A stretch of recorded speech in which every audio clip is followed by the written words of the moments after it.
guys, thanks for checking out another HatchetCast episode. And today I've got Ben from Wisemen Company, and we are going to be doing a Rate My Build with him, and he's going to talk about his main squeeze, the peanut butter magic. And so we're going to talk about that today. So before we get started, make sure you hit the like and the subscribe button. Also, if you want to support the channel, share this video with a friend. It's a free way to help out the channel. If you would like to train with us, make sure you go check out BARRELHATCHET.com. A buttload of classes just dropped on the website, to include also, those will qualify you for Open Gym. So if you watch the other episodes, we've talked about Open Gym, and you're interested in that, make sure you email us, team@BARRELHATCHET.com, and it's a great way to support the channel. Before you go buy another gun or another piece of equipment, sign up for a class. Yeah. I just want to say that. Before, we were talking about that today, before you go buy another gun or another doodad, go take a class. Especially the doodads. It's worth it. Yeah. All right, so let's just jump right into it. Ben. Yeah, so this is the gun I shoot a lot. You'll see it a lot on my channel. There's actually a whole video dedicated to this build on my channel. I shot it in the Barrel and Hatchet gas gun match twice. In the, what was that, the Rifleman division, or what was that? Battle Rifle. Battle Rifle division. Yeah. And it's honestly not very fancy. It's a gun I go to all the time just because it's simple. I know it well. As you can see, there's not a lot of accessories on it. And we're going to get into every detail here in a second, but the main theme of this gun is simplicity, really, honestly. Do you want to start like sailors and just go from tip to stern? Tip to stern, as they say. What cannot be has been undone, but what cannot be? I don't know what that means. What is that from? I don't know, but she's really famous. Okay. Yeah. Flash hider is an ASR flash hider from Silence Co. I'm kind of stuck with Silence Co. because I have a lot of their cans, a lot of their mounts, so that's what I'm sticking with. I prefer a flash hider over a brake, just my preference. You do you, but ASR Silence Co. flash hider here. Well, let's go into that real quick. Why preference? Because I think a lot of people Why are like, flash hider? Yeah. Unpopular opinion, I don't like shooting suppressed. So most of the time I shoot with the can off. I don't like shooting suppressed 5.56, I should clarify. I don't think you get much sound reduction. I don't like the gas in my face, like a lot of health concerns with that. I shoot 20 to 30,000 rounds a year. I don't know what my lead levels are at, but they can't be good. So I don't like shooting suppressed 5.56. I don't. If I have to at night, which at night is almost a must for me, I will, but I'd rather have a flash hider than a brake. A lot of concussive, brakes are really concussive. I shoot around a lot of people. I prefer a flash hider. Yeah, I mean, if you shoot suppressed a lot, you also start listening to more heavy metal, higher lead levels. Paint your fingernails black. Yeah, yeah. It's that sort of thing. But yeah, flash hider. Yeah. Nothing fancy. Barrel is where it does start to get a little fancy. This is a Centurion Arms H-bar 14.5-inch barrel. So it's a heavier profile. H-bar barrels lend themselves to longevity. So you can get a lot of rounds through it. Fixed front sight post. I love a fixed front sight post. I'm not a big fan of backup irons in general.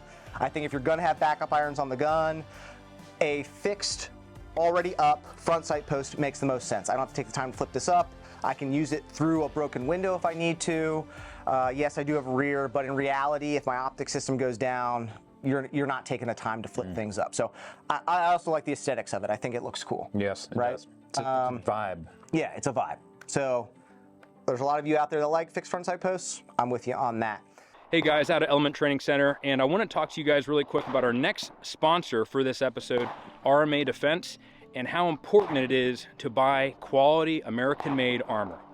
So RMA has been in business for 12 years. They have a manufacturing space in Centerville, Iowa, and what's crazy is all of the RMA armor products are made 100% in the USA. Now RMA currently produces 24 hard armor plates and 2 soft armor products. RMA is the first armor company to also manufacture and sell true female armor plates directly to the public. You know me, I'm definitely all about companies selling to the public and not being specific about only selling to government agencies. Now, the plate that I'm actually running is a level 4 model 1165, and what's great about this is the lightest American-made level 4 plate, and when its price range is $249.99. Now, the Dyneema backer, you may have heard of Dyneema before. Dyneema is famous for not just lightweight body armor, but its widespread use in ultra lightweight and strong hiking as well as rock climbing equipment and various industrial applications. Now, 100% of this is made in the USA, all from American-made materials. It's a multi-hit performance plate and it has full 10x12 edge-to-edge protection. Now, this is something that's really interesting that I didn't even know about, but most Chinese plates are not edge to edge and have a foam ring surrounding the plate to fill in the gap. Many competing American plates near this weight range are actually smaller than a 10 by 12. They're about 9.3 to 9.5 by 11.3 by 11.15.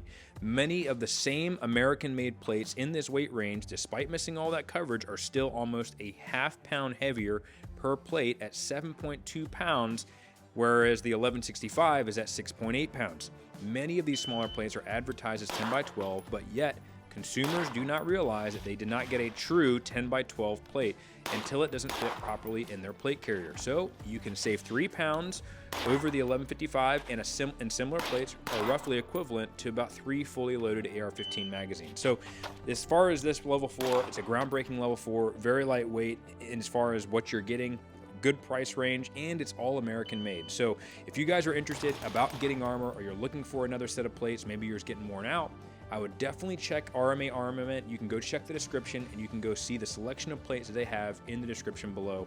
Special thanks again to RMA Armament for sponsoring this video. As we move back, the light is a mod light. It's an OKW. It's a short version with a Surefire tail cap. I like Surefire switches and tail caps. I think they're the most reliable in my experience, although in general, I've had an issue with all of them. So I just think the Surefire tail caps or switches is the best turd in the punch bowl. Yeah. As they would say. So best turd in the punch bowl. Take it for what it is. Rail is a Centurion Arms C4 rail. You're going to notice a pattern here, a theme. C4 rail. So this kind of hugs the front sight post. It's got QD swivels in it. It's M-lock. It's got that kind of cool, like old school M16 vibes with the circles taken out of it. Great rail, very robust, sturdy. On it, shameless plug, Hot Pocket from Wisemen Company. And this is a slim M-lock Hot Pocket in Coyote. You can get these on our website.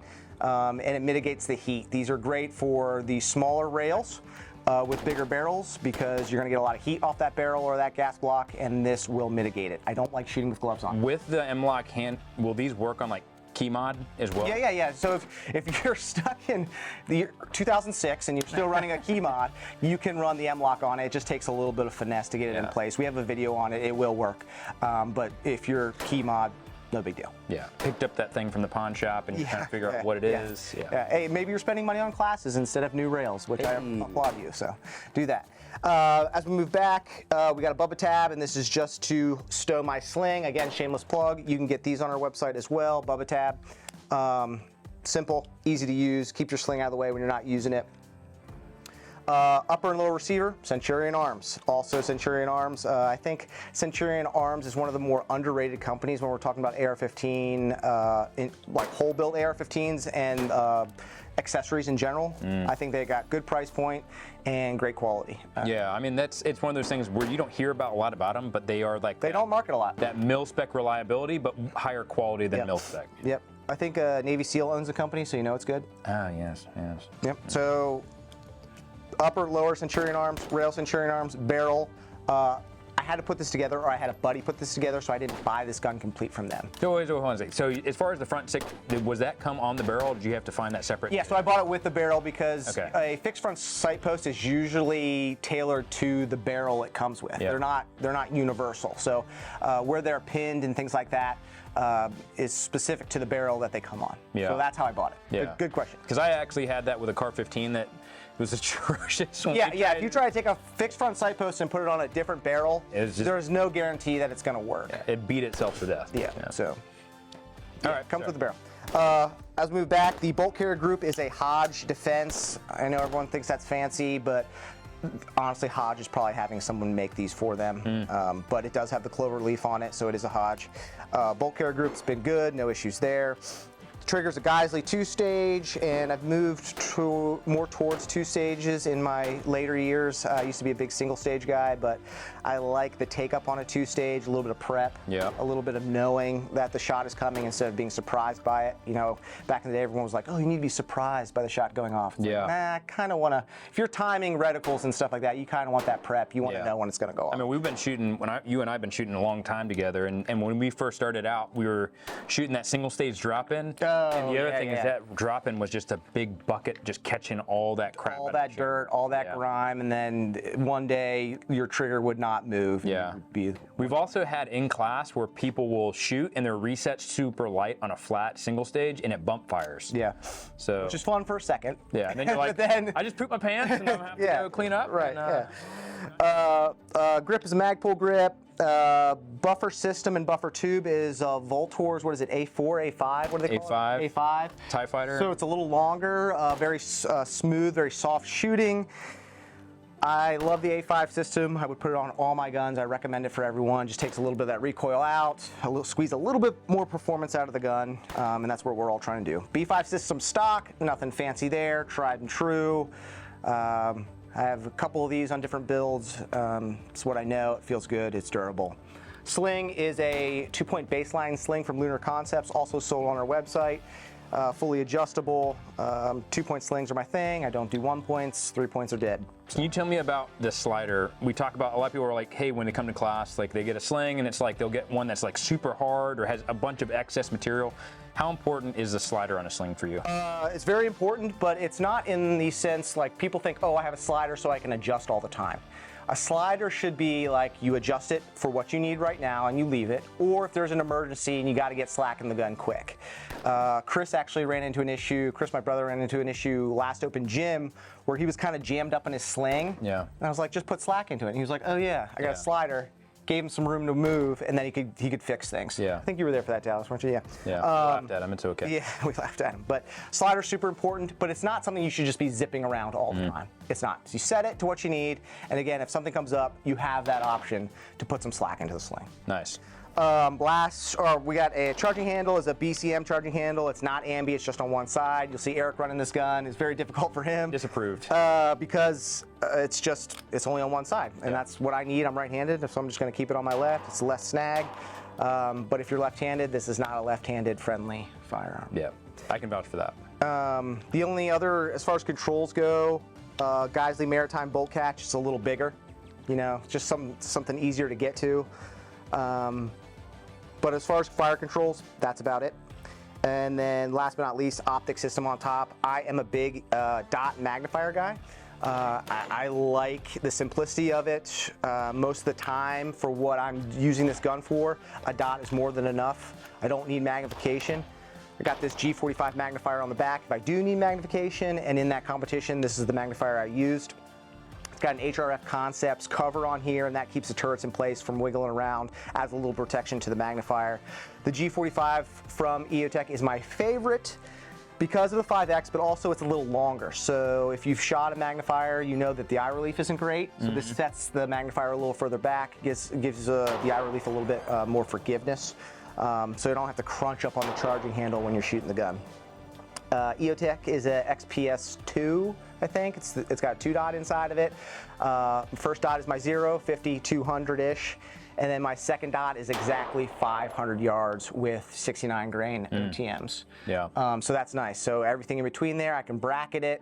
The bottom of the EOTech ring is exactly 800 yards. Yep. So I know that. I put the bottom of the ring on 800-yard targets, and I'm pretty darn close every time. For those that don't know, when we had the gas gun match, we have those divisions, and Ben actually placed first in the battle rifle division. One of the furthest targets in the match is 800 yards, and he placed 5th overall out of 100 shooters. So like, with this rifle to me is the embodiment of understanding, having that one weapon system, running it all the time, knowing every in and out of it, how it shoots, how it feels, knowing your holds, and doing all that work with a dot and magnifier. It's never the arrow, it's always the Indian. And so, you know, shooting with you for years, I've seen that rifle all the time. You know, he's always running it. It's the one gun I don't change. Like Yeah. Eric will see me come in and be like, why did you change? Why did you're scooting stuff around, you're changing stuff. This is the one gun I don't tweak, I don't touch, I don't move stuff around, I just leave it. It's perfect as it is.